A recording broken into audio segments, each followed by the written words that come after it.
Yeah, but good afternoon, ladies and gentlemen.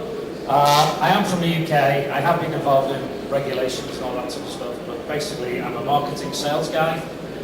Strategy 14 is a marketing company, and please relax and enjoy yourself a little bit, because this is not going to be a high-tech presentation. Nothing for you to remember. Hopefully it'll be nice, easy slides, so bear with me as we go through it.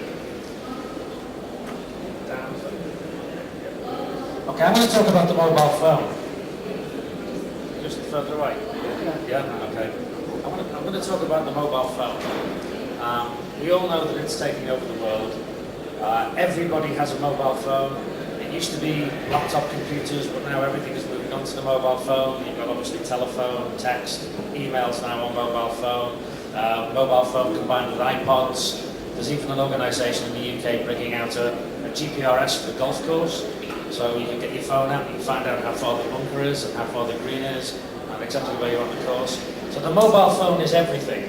And what I want to talk about particularly is the popularity of texts. And I was very pleased to hear previous speakers say that texting over here is increasing by something like 40% a year. It's the same in the UK. Everything is going on to texts. It has a few problems, and the main problems with text are that it's risky. Now, I'm sure you all know the risks of texting, but just in case you don't, I'm just going to run through a few of them. The first one on there is snooping. The statistic in the UK is if you're in a bar or a restaurant and you go to the toilet and you leave your phone on your table, there's a 70% chance someone's going to read your text messages. If you're in the office and you go off to get a coffee and leave your phone on the desk, there's a 10% chance someone's going to read your text messages. The divorce rate in the UK and America is going through the roof because when the bloke is having a shower, the wife is reading the texts. So that's a risk. Okay, well that's a fairly containable risk, just going to keep your phone in your pocket. What's more concerning is remote snooping. Now you may or may not be aware, but the software available on the internet, and it costs $75. And if I had that software on the laptop here, I could read every text message on the phone in your pocket, even the ones you've deleted. I can read. So now that's a bit scary. That's available on the internet for $75. Intercepting software is available for that too, but it is expensive. With intercepting software, I could sit here and pick up any text message that's sent from this building, from any phone. I could pick it up, read it, change it, send it on its way. And you have no control over that whatsoever. That is scary. Another cheap one, that was intercepting and modifying. Another cheap one is spoofing. Software available on the internet, $65. I send a text to you, your wife's name and phone number appears on your screen. You respond and you have a text conversation with your wife, but in fact you're having it with me. You won't find out till you get home. Hopefully it'll be good news, but it may not be. So that's really risky. And this is the reason why sensitive information is not sent through text messages, because it's risky. All that the messages are sent are, see you at 7:30, I'm wearing the red dress, you wear the black one, pick up some shopping on the way home. Nothing sensitive. Banks do not send sensitive information over text messages, and rightly so. What I'm going to talk about is software that fits on your phone and cures the risks of SMS as far as they can feasibly be cured. And before I get into the application itself, I just want to address the business of me sending you a text and your wife's name and number coming up on the screen. This software that we're going to use is encryption software, and it's based on the digital signature techniques of public and private key. So I have this software on my phone, you have the software on your phone, we pair or we bond. So we set up a communication channel so I can send secret messages to you. Once we've done that, there is no way in the world you can receive a text from me that hasn't come from me. It has to have physically come from my handset. Whoever's got the handset would have to know all of my passwords, but assuming I haven't lost the handset, if you get a message from me, you can guarantee it's come from me and nobody else.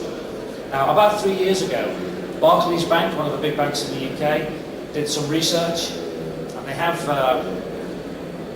in the UK at Christmas, we have this problem late on Christmas Eve when you're doing your last minute shopping, and you're in a record shop and you've got a lot of DVDs and videos, and you're standing at the counter waiting to pay. And there's a big queue of people behind you, and you hand your card over, and the person behind the counter hands the card back and says, "Can you just give them a ring? They want to do a check to make sure you are who you are."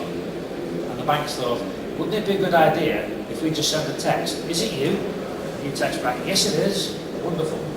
But then because of all this snooping and intercepting, they couldn't be certain that the text had come from the person who sent it. In fact, the speaker before last made exactly the same point. When you get a text, you can't be sure where it's come from.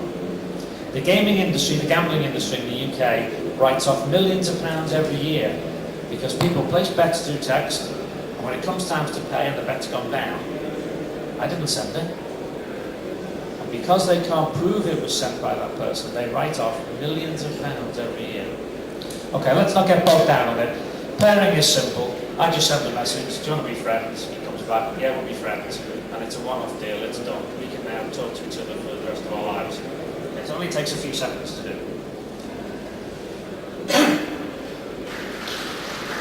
This is really the crux of the matter. This software fits on your mobile phone. We call it XMS. And the X is just a stupid way of spelling secure, with an X instead of an S. But it's secure messaging service, it's XMS. What happens with this software is it's on my mobile phone. If I want to send a text message, instead of opening up my normal SMS messaging service, I open up the XMS software. I then create a text exactly the same as I do through SMS. As soon as I press send, that text becomes encrypted using 256-bit elliptical curve encryption. Now don't worry about the number, I said this would be simple. Don't need to remember that. The European banking standard for security is 128-bit. 256-bit elliptical encryption is the level of security the US government use for their absolute top secrets. So it's pretty well unbreakable. So I create my text, I press send, it becomes encrypted, and it's saved on my phone in encrypted format. So if anybody managed to get into my system and read the message, it would make no sense at all. You can see on the screen, but you will in a minute, what a simple message looks like in encrypted format. I press send, that text message goes through the ether and arrives on your phone in encrypted format.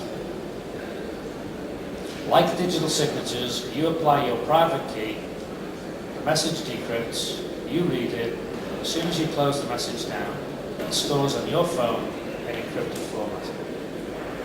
So what we've got here is, and just to be clear, what we're sending is an SMS message, it is a normal text message. It's just that we encrypt it first, so it travels through the ether in encrypted format, and it arrives in encrypted format. So it is a text. It can be intercepted, but you can't make sense of what it says. If you can't make sense of what it says, you can't change it. If you do change it, it won't decrypt at the other end. So it's pretty secure. But it is a text message, and you're sending a text message like anybody else. All you need to do to work this application is the ability to send a text. That's simple. Okay, so that is the crux of the application. That is an application that we market in its own right, that's not where I want to go. I want to talk to what we've done with that now to enable the banking industry.